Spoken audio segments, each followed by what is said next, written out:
Another week of comics are in the book, and this week was an absolute doozy.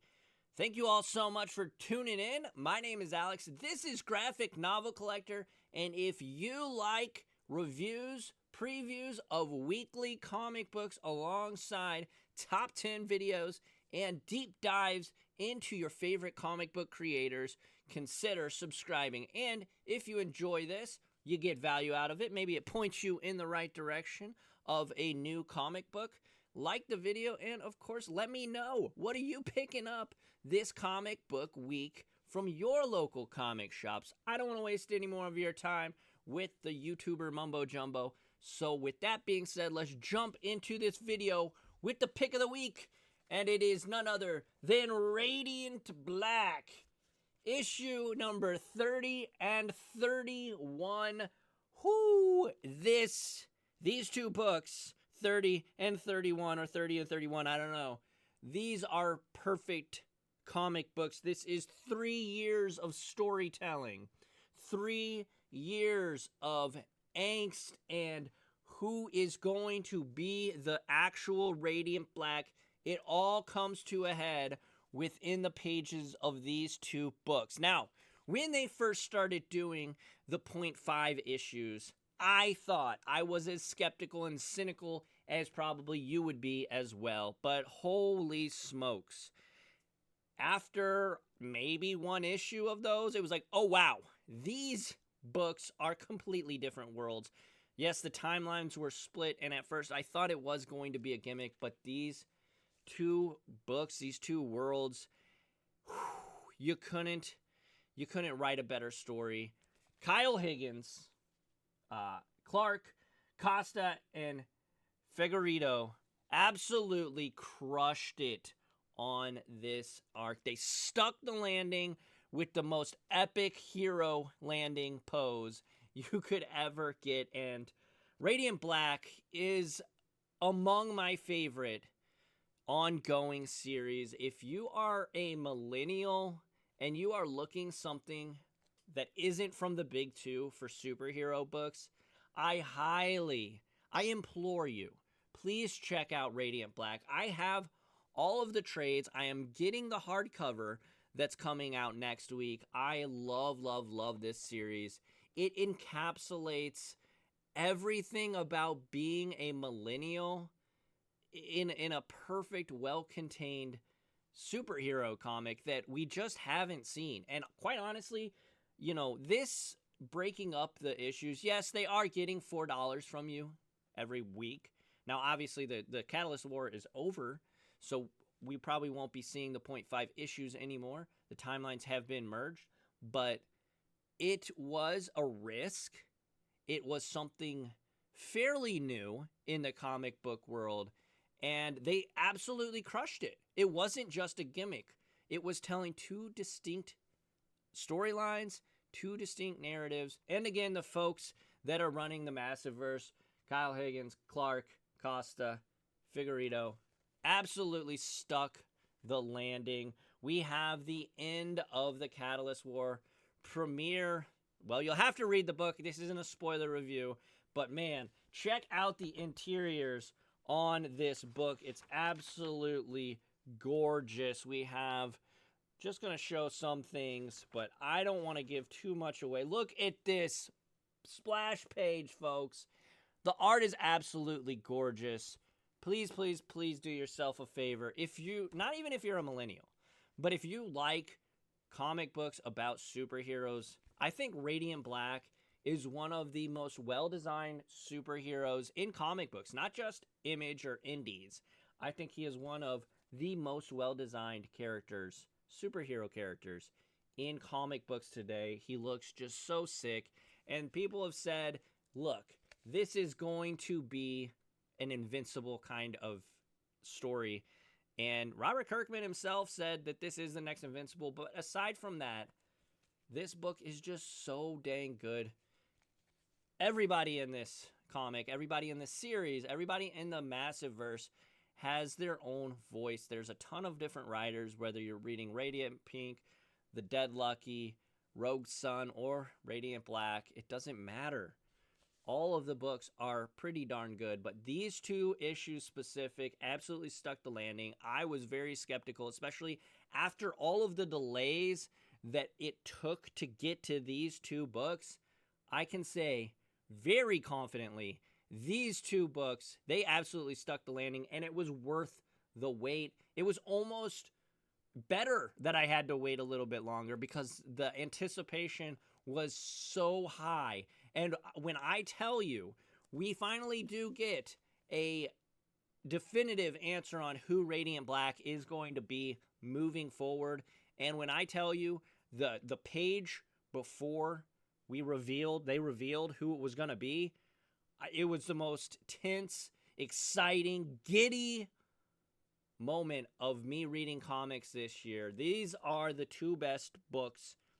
You kind of count them as one book because it is one story, but they are definitely two my favorite books this year. And something cool that they did, they let the fans vote on who was going to pick up the Radiant, who was going to be Radiant Black at the end of this Catalyst War. Was it going to be Nathan Burnett?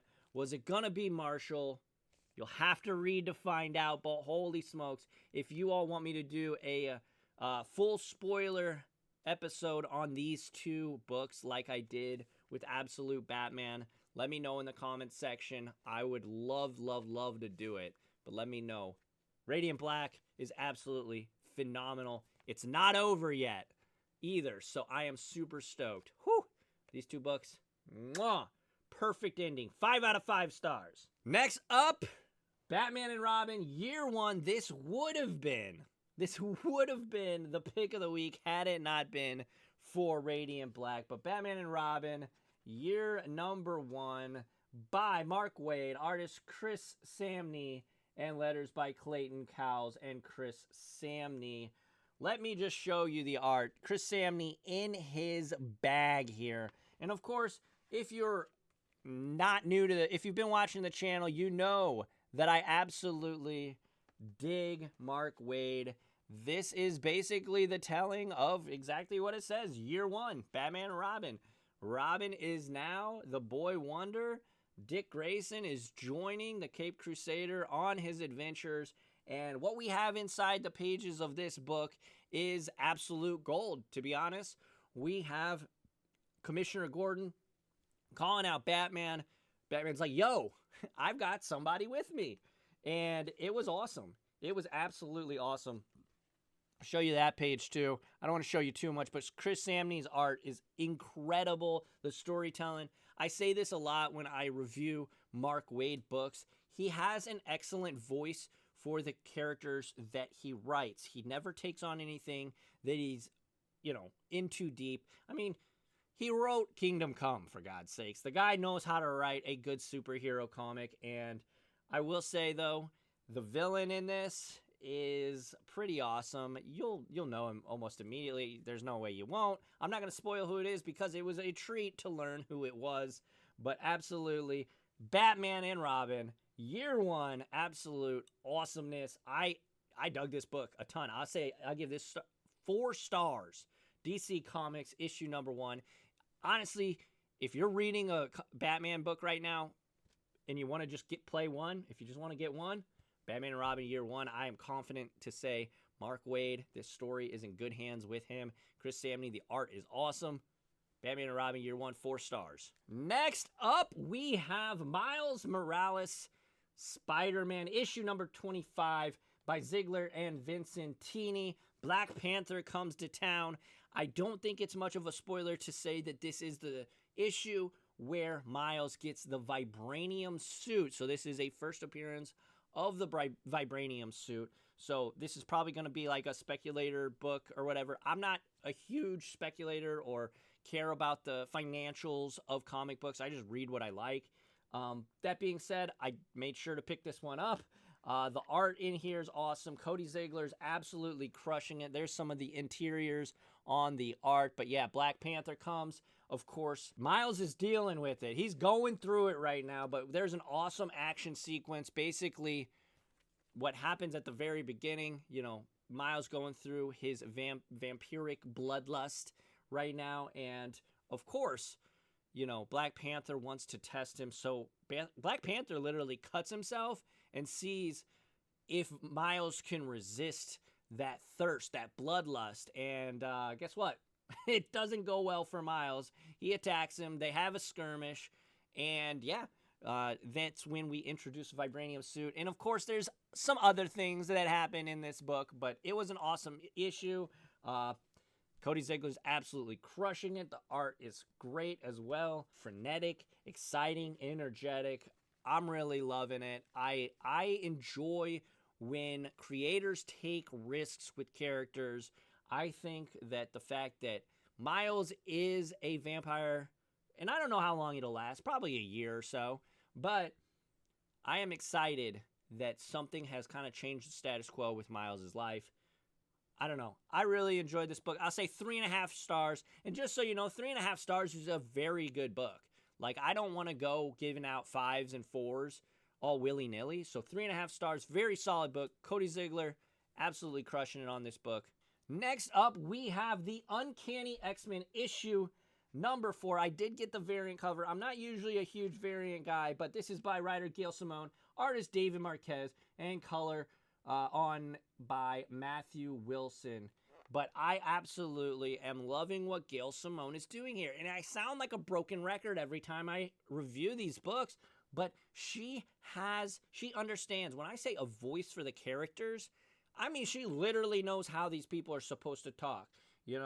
We have Gambit with his Cajun, gotta get all, I'm gonna make a name for myself here today. But no, Gambit sounds like how you think Gambit would be without going over the top. In this issue, though, we have Sarah Gaunt, and she is attacking Rogue, and they find, I don't want to show too much because some of these, I'm surprised what they're getting away with and how bloody this is. But here, I'll show you this interior page. The interiors are great by Marquez. The coloring is great as well, but Gaunt is attacking Rogue. We find at the very beginning, I don't want to give it away too much, but let's just say Wolverine's in a bad way. And yeah, this issue, they're starting to get the newer mutants involved as well, so I'm excited about that. And I'll say this again, every time I review this book, if you don't like the new mutants that they've introduced, if you don't like Jitter, Ransom, Death Dream, and Calico, you're not going to like this book. With that being said, I love this book. I think this is, in my opinion, my favorite X title, and definitely the favorite of the From the Ashes era. We're past Krakoa, From the Ashes, the Uncanny X-Men.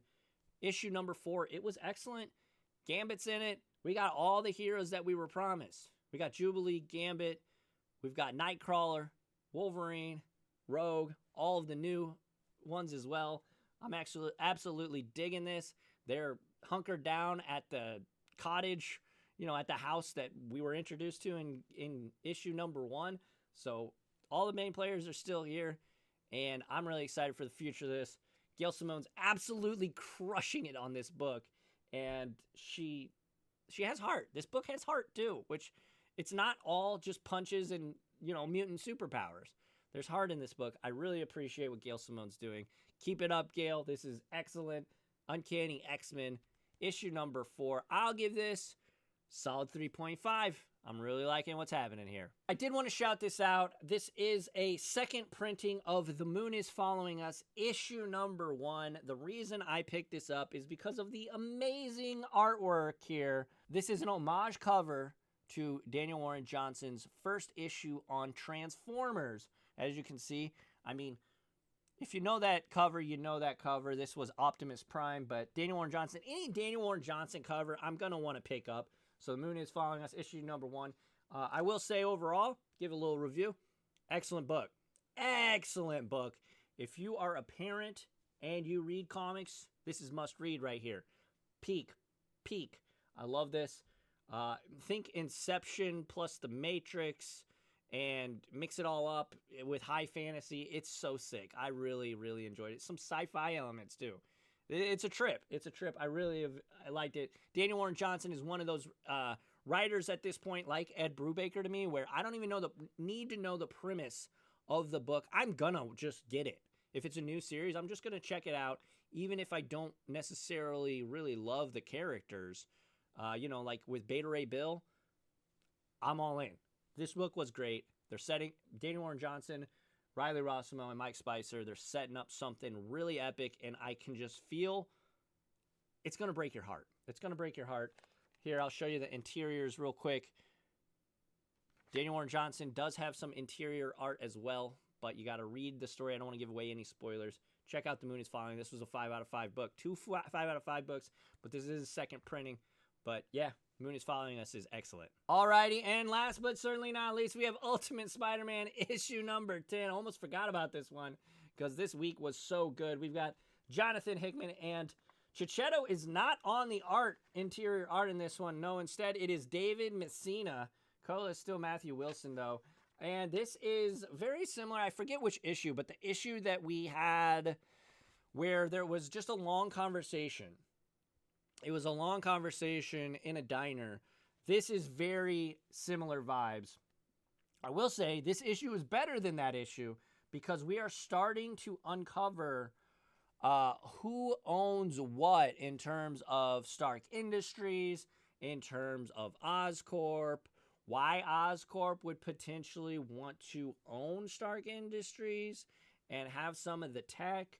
The last couple of pages in this are nail-biting. You kind of don't know what's going to happen. And overall, though, I will say Spider-Man doesn't make an appearance in this book. No action is had in this book. There are some tense moments. There are some tense moments in this book. But actual this man, Spider-Man, with the red and the blue suit, the guy we love, he's not in this book at all. So if you're looking for an action-packed, punch him up, beat him up kind of issue, this is not the issue for you. But go into it with an open mind. Hickman has issues like this in almost all of his runs, and you just kind of got to get through them because and I trust Hickman to make it all make sense in the end and make it have a big payoff in the end. So with that being said, I'm digging it. Here's the interiors. But this book is a good book. I would say it's a solid 3. Like, I don't know. There's literally no action. It's just Ben and J. Jonah Jameson are talking in this issue. They're going to break a huge story on their newspaper, but no Spider-Man, so we're going to have to detract points. A 3. This is still a great series. This is still the best Peter Parker book that you can put your money behind. It smokes the Amazing Spider-Man. Thankfully, that run is almost over. But Ultimate Spider-Man issue number 10. No action, all dialogue, but it's interesting, and I trust in Hickman that we are building to something epic. You can just feel it. You can just feel it as you read these books. We are building to something pretty monumental. Ultimate Spider-Man issue number 10, 3 stars. So just a review. We got 3 stars on Ultimate Spider-Man. No action, all talky-talky, no punchy-punchy, but still a solid issue. We've got the reprint of The Moon is Following Us. Absolute must-read, especially if you are a parent. 5 stars. Go pick up this cover. It's really, really sick, especially if you missed out on the first print run. Uncanny X-Men. Gail Simone has a very awesome and clear, dedicated voice for each of these characters. Best from the Ashes X-Men book, in my opinion. 3.5 stars. Absolutely. Really, really digging this. Next up, we have Miles Morales Spider-Man. Cody Ziegler, absolutely crushing it. Vampiric Bloodlust. Black Panther. This was a great book. 3.5 stars. Cody Ziegler continues to crush it with Miles. Batman and Robin, year 1. Mark Waid in his bag with Sam Nee. This would have been the pick of the week had it been on almost any other week. Excellent storytelling. 4 stars. Absolutely love this book. And of course, like I said, this was the pick of the week. Radiant Black. 3 years of storytelling. Stuck the landing. Absolutely perfect landing. Perfect book. You kind of combine these two. It's the same story. This is part 1. This is part 2. Absolutely crushed it. Kyle Huggins is absolutely annihilating this book, and the art in it is gorgeous. So there you have it, folks. I know this was a bit of a lengthy episode, but I had to talk about Radiant Black. I had to give it its due diligence. Again, if you haven't read the series, please pick up the first trade, or if you can find the floppy issues somewhere, do that as well, especially if you're a millennial. If you're my age and you're early to mid 30s. Check it out. You're gonna relate to these characters. It's an epic, awesome story. I really am loving it. It's one of my favorite newer series, and definitely my favorite new contemporary superheroes that have been made within the last 20 years, you know? So, but yes, thank you all so much for watching. If you like this kind of content, make sure, comment down below. What are you picking up? I really do want to know. And hey, huge shout out, 500 subscribers. Y'all are the MVPs. I really, really am loving doing this channel and growing it with you. Thank you all so much. Follow me on Twitter, Instagram, and Facebook if you want to contact me directly. And of course, I respond to all the comments. Don't be a jabroni, but I absolutely love comic books. I appreciate you all. And to 500 and hopefully 500 more, and to infinity and beyond. Thank you all. Until the next time, catch y'all on the flippy flop. Adios.